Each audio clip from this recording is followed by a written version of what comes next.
Hello guys, and welcome to the Season 3 premiere of the Truth Hour. Today we are going to talk about the top 10 children sentenced to death. Now before I begin, let's talk about this. So, there will be 50 episodes in this season. We are going to upload every Wednesday and Saturday. Wednesday and Saturday at 6 o'clock p.m. starting August 9th. So, I hope you guys are ready to do this. I hope you guys are ready to go and look at the top 10 list. It's not in a recording screen format. You actually see my face. We can talk. We can chill. Let this be your chill moment, your chill podcast. You can listen to me in the background while doing work and doing stuff around your house. I've been working super hard to bring these videos to you guys. I hope you love them. Here are the top 10 American children sentenced to death. Number 1 is Virginia Christian. On the morning of August 16th, 1912, Virginia Christian was sent to the electric chair for the murder of her employee Ida Bloch after being accused of stealing a gold locket. This was, of course, back in the slavery days. Christian, the 16-year-old servant, would become the first and last woman to be executed in the state of Virginia. It was during that time that Jim Crow legislation and racial purity laws were in effect, further creating anti-black statement. African Americans were depicted as subhuman savages, which is how Christian, the negress, was portrayed in the newspapers. Although she confessed to the murder, she was not afforded a fair trial. Virginia laws at the time disallowed the imprisonment and execution of offenders 17 or younger. However, no such exception existed for blacks. Christian was not even allowed to take the stand in her own defense. Oh my goodness. There was fear that it would provide violence like the case in Hillsville, Virginia, where 5 people were killed in a courtroom shootout.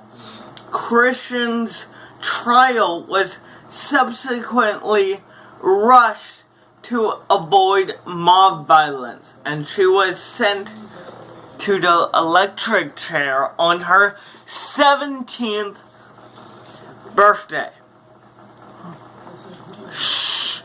Sheesh. Like, I knew slavery back then was harsh, but not being allowed to take your own defense in a case is even non-American than slavery, and that's hard to say because slavery was so anti-America. Number 2 is Plymouth Colony. Now, Plymouth Colony saw one of the most bizarre cases of sexual offense in 1642 when Thomas Grodger, a Native American who was about 16 or 17, was found guilty of burglary. The actual crime committed was bestially inflicted on a mare, a cow, 2 goats, 5 sheep, 2 calves, and a turkey. Grodger's sick and twisted fetish only came to an end when an unsuspecting individual happened to walk on the young man engaging in a lewd act with a mare. Such a weird sexual assault case. Grodger confessed to the court about his romantic escapees with all 12 livestock.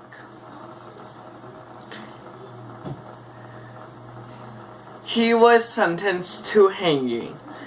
At his execution on September 8th, 1642, the mare and then the cow and the rest of the lesser cattle were killed because his face, according to the law. The animal carcasses were thrown in a mass grave and buried in front of spectacles. Immediately after the slaughter and burial of Grodger's former lovers, he was brought to the gallows and hanged. Now this is a weird case. This is such a weird case. Like, oh my goodness. Number 3, a history of violence. Oh, this ought to be fun. On July 2nd, 1977, Louisiana State Trooper Donald Cleveland pulled over Dalton Perdine, 17, and his brother Joseph. While the officer attempted to frisk Joseph, Dalton crept behind the trooper and shot him twice in the head. At trial, a remorseful Dalton won the sympathy of countless supporters. They claimed that the black juvenile, who was convicted by an all-white jury, wasn't afforded a fair trial. In addition, reports surfaced of Dalton being mentally challenged due to partial brain damage from years of child abuse. Despite the arguments in Dalton's Perdine's defense, his murder of Trooper Cleveland was not an isolated incident. In fact, Dalton had a history of violence, committing his first murder of a taxi driver when he was just 17. For that killing, he was sentenced to 30 months in a reform school. He would not be as lucky the second time around. For Cleveland's murder, Dalton was condemned to die in the Louisiana electric chair in 1990. Now this, my friends, is so sad. Both for the trooper and the man who was sentenced to death. Now, I will say, I don't support Dalton's actions, but you don't send someone who's mentally challenged to the electric chair. You don't do that. Number 4. Colonial Albany, 1793. Just after midnight on November 17th, 1793, a fire broke out at the mansion of Senator Leonard Gansevoort in Colonial Albany, New York. Although no one perished in the flames, several blocks of buildings were destroyed along with 26 homes. This caused $250,000 of damage. Slave owners in Albany were in a heightened state of paranoia given an uprising and arson spree in New York, in addition to a bloody rebellion in Haiti in 1791. Thus, when a teenage male slave nicknamed Pomp was charged for intentionally starting the fire, his fate appeared especially dismal. According to newspaper accounts, in 1793, Pomp was approached by 2 white men who had a grudge against Senator Gansevoort. The young slaves were offered to watch in exchange for initiating the fire. Pomp agreed, enlisting the help of 2 slave girls, Dinah and Bet, both under age 13. Following their arrest, the 2 girls pleaded guilty while Pomp maintained his innocence. All 3 was convicted and sentenced to death. Governor DeWitt Clinton argued for stays of execution, but to no avail. The 3 teens were hanged in early 1794, and a boisterous, drunken crowd among that crowd, the 2 men were approached. Pomp were never identified, nor was the matter investigated. So no, they just will accuse anyone of anything, and that's truly sad. And yeah, that's truly sad. Number 5, burned alive. When Scott Hayne was 17, he and Robert Wayne Lambert, 21, kidnapped Michael Harton and Laura Sanders outside a Tulsa, Oklahoma bar after the 2 restaurant co-workers were robbed of a staggering $565.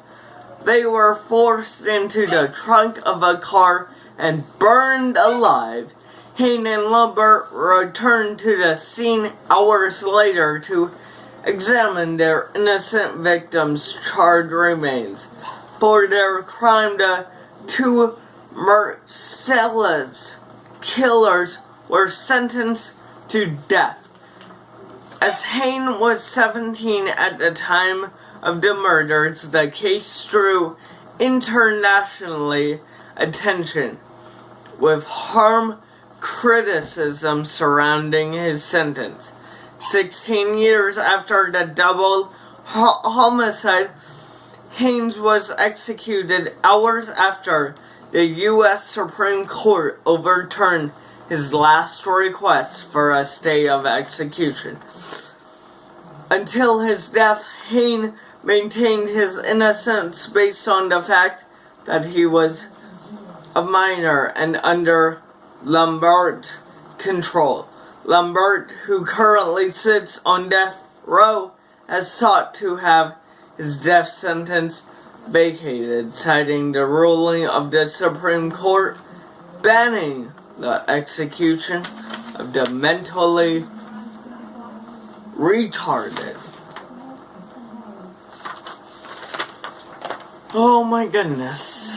Control of an adult to a minor causes the minor to face death. That's really sad, guys. That's really sad.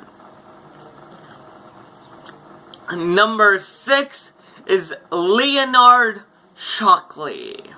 On the afternoon of January 16th, 1956, Leonard Shockley, 16, and his brother Harold, 22, found themselves cash-strapped and eager to make a quick buck in Boxer Run, Maryland. The two decided to rob a local general store, which was owned and operated by 39-year-old Sarah Herney, because they believed that she would most likely to be alone. Their assumptions was correct. Upon entering the store, the brothers began a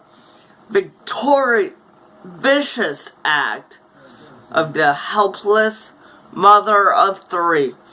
Without warning, Leonard plunged a large hunting knife into the back of the woman he had come to know throughout the years. He stabbed her repeatedly before slashing her throat. Moments later, customer Clarence Bishop arrived, only to flee in horror. Bishop, a well-respected African-American in the community, provided a description of the Shockleys and their vehicle. Although the brothers were black, the police received the best leads from the black community, who felt profound resentment towards the murderers of a white woman they had come to respect. In the end, Harold was sentenced to life in prison. However, Leonard found himself sitting in a Maryland gas chamber on April 10th, 1959.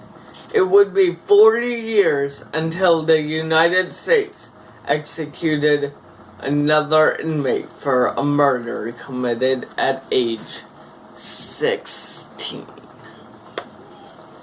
Dun dun dun! Number 7. Sean Sellers. 40 years after Leonard Shockley's execution, Sean Sellers was put to death for multiple murders committed at age 16. Sellers, a former Satan worshiper who used to drink his own blood during satanic rituals, murdered a convenience store clerk simply to see what it felt like. 6 months later, Sellers, dressed only in black underwear, shot his parents as they slept. This would be the crime that landed the 16-year-old on death row, sparking an internationally outcry for clemency.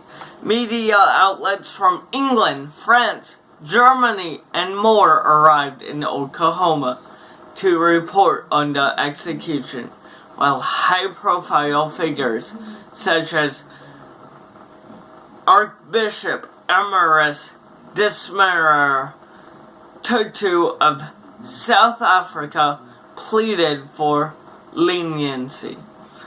The opposition asked the courts to spare Sellers' life due to his young age at the time of the murders, and a psychiatrist's diagnosis that Sellers had multiple personality disorders. Nonetheless, all arguments fell on the government's Death Eaters after dining on Chinese food as his last meal. Sellers, the now born-again Christian, was executed by lethal injection on February 4th, 1999.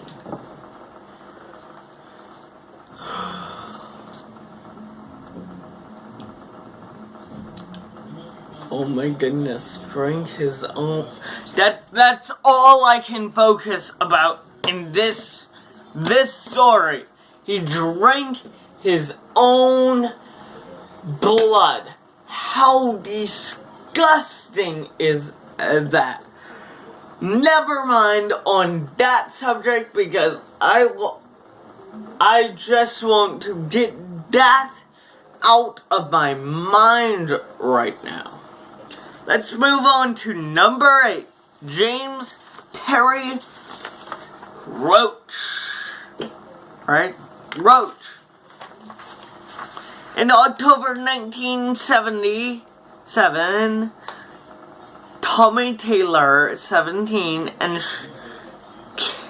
Carlotta Hartness, 14, were sitting in a parked car not far from their South Carolina high school when they were ambushed by two men. Taylor was shot in the face while Hartness was brought to the woods, where she was raped, shot, and mutilated. Despite casting blame on one another, James Terry Roach, 17, and Joseph Carl Shaw, 22, were both found guilty of first-degree murder and sentenced to die in the electric chair. Roach's attorney argued against the death sentence by citing his client's age and the fact that Roach had Huntington chorea, a mentally debilitating genetic disease. Former President Jimmy Carter and Mother Teresa even called for a halt of the execution. Meanwhile, Ted Koppel granted Roach an interview during which the juvenile described his sentence as mean and cruel. In the end, South Carolina Governor Richard W. Riley refused the pleas of leniency. Thus, Roach received 2 electrical surges in January 1986. His accomplice, Shaw, had been executed the previous year. No wonder his last name is Roach. He is a roach for raping, shooting, and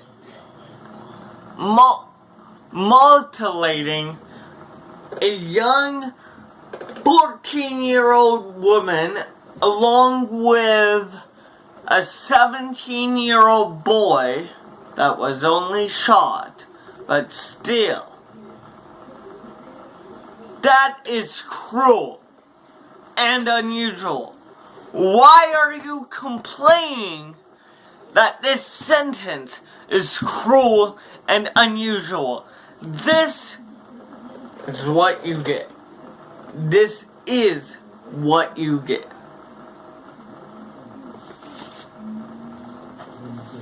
Let's move on. Number 9, the prison gallows. On June 14th, 1915, 13-year-old Joe Persons of Butts County, Georgia, raped and murdered an 8-year-old girl whose name has been withheld from the papers. The crime was reported as being so heinous that the young boy's father even petitioned for his own son to be hanged. So the crime was so hideous, his own father petitioned the court to hang his son. Just think about that for 1 second. In accordance with legal procedure at Jackson, Persons was led from his cell to the prison courtyard where the gallows awaited. Newspaper archives dated September 26, 1915, stated that the immature and underdeveloped Persons weighed only 29 kilograms, 65 pounds, and that local officials debated adding weights to his body to ensure a successful execution. The events that followed are unclear, other than the fact that Persons paid with his life that ominous fall day. I don't agree with a 13-year-old boy being hung. That's a year below me. And 65 pounds. I'm 110 pounds. I was 100 pounds when I was 13. That suggested a cruel home life. That's what this tells me. That his home life, he wasn't getting fed. He was probably beaten.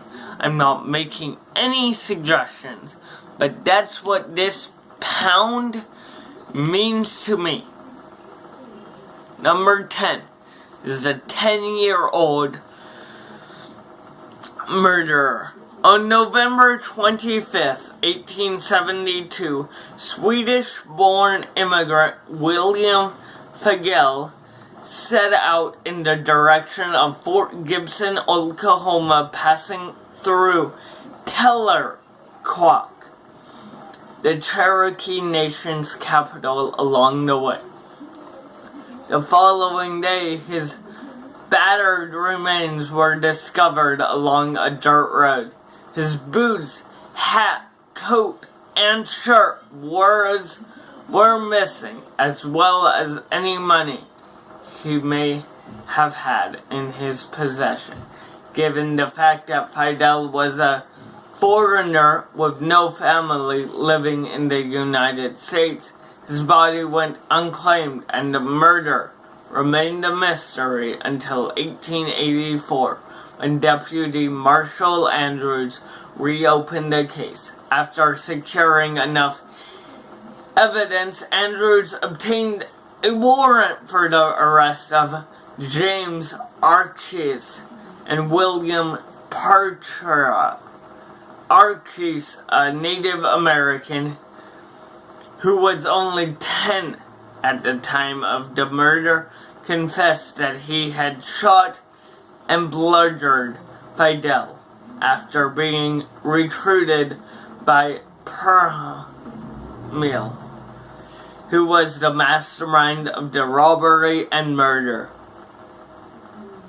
The two who only got 25 cents for their atrocious deed were automatically sentenced to hang on June 26, 1885.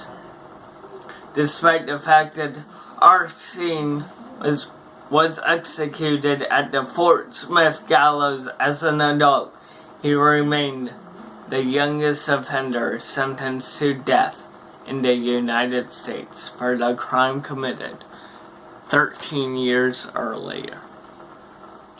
Alrighty, where do I begin? Let me take a nice breath before I go out on this rant. A 10-year-old boy got recruited by an older boy. The 10-year-old boy was manipulated by the older boy. Why is he sentenced to death? For something he clearly got manipulated to do.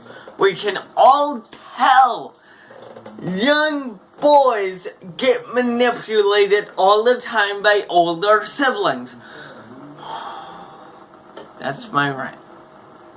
So,